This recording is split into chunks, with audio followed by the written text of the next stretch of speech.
Alright guys, so this chapter about Shokugeki no Soma was pretty intense.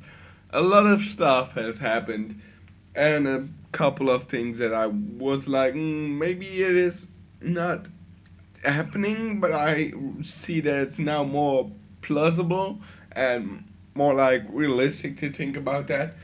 At first, of course, we saw that Erina was really shocked when Sama said that Saiba was his father. And, well, Azami was like, interesting, alright, thinking about it.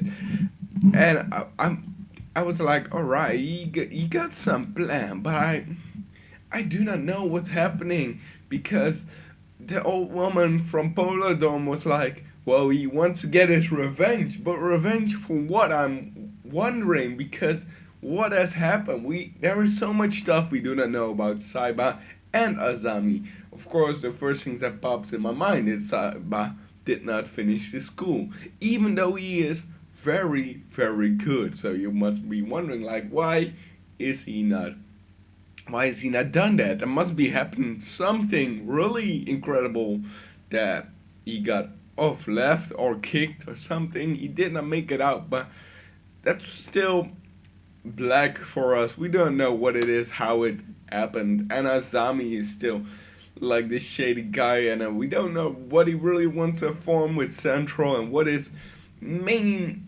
ideas. But now he's got something in mind with Sama because he knows that he's his son, and yeah, he says, well, I got the chapter right now because it's sometimes since I read it, but he says to bring salvation to the rotten culinary that ruined my dear Saiba senpai. So he thinks that Saiba is ruined by the culinary world, maybe because he has, I don't know, maybe he changed so much in the time that maybe he was more perfect and focused and stuff, and later he was more relaxed and tries different things because, well, we know in the beginning of the anime we see that he and Saiba and Soma were making also stuff that was really, really gross. And you might be wondering, what's up with that? Why would you do that? Because you can't cook, and why would you make these insane ideas about ingredients that do not fit together and try to make them out of a different way and then taste them and know they are disgusting. But it's funny to see that. Maybe it's something like that. I do not know. That's just my speculation about it.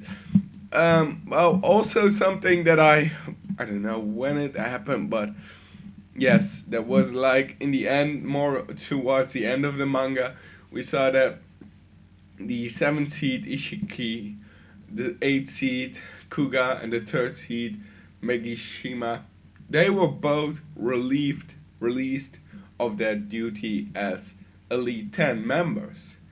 And now it's obvious, of course, that those three are for certain the ones that did not vote for Azami.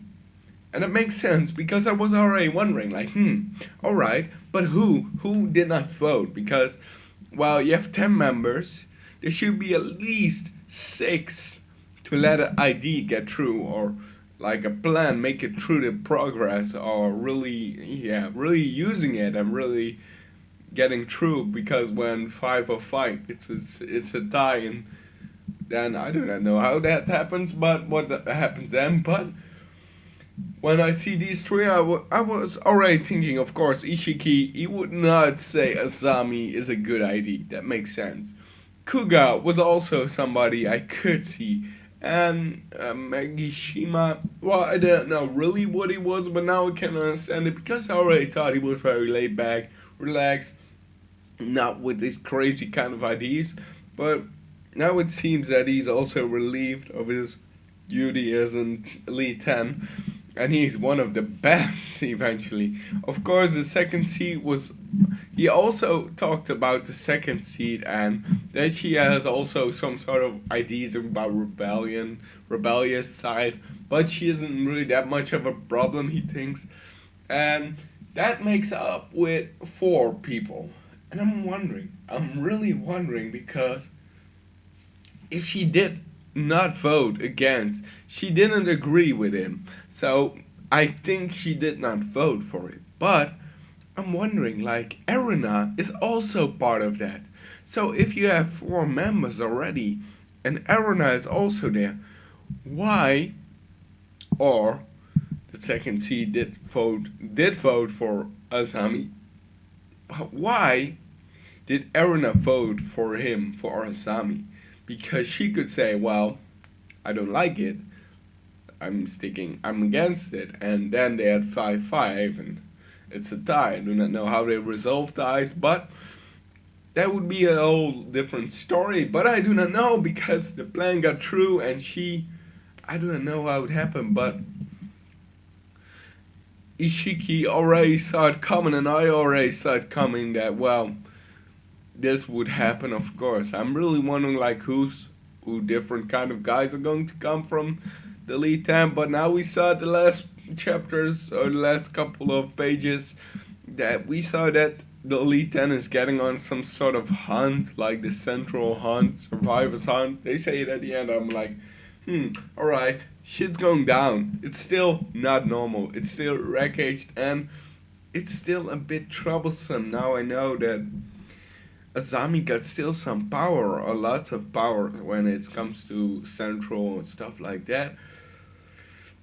It's very annoying. It's very frustrating that we know that he can just release his Elite 10 members, and I'm wondering, like, how much power do they then still get, and how can they resolve it, return this, make it different, like, that he's not that powerful anymore. I'm really wondering how it's going to happen, and if it's going to happen.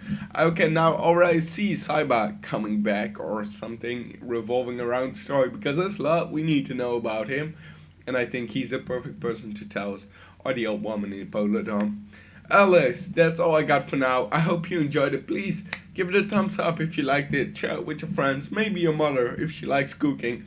I think your mother loves cooking, but also if you love cooking, just help her out with it. I know you will, and share this video. Thank you for watching. If you want to see more of me, you can subscribe to stay up to date with new videos that I'm making. I make them regularly. It's very awesome if you do that. I want to say it again, I'm so thankful that you are still watching, and if you are watching, thank you so much. I really appreciate it. And I hope you have a great day, night, whatever it is at your place right now. And I hope I'll see you next time. Goodbye.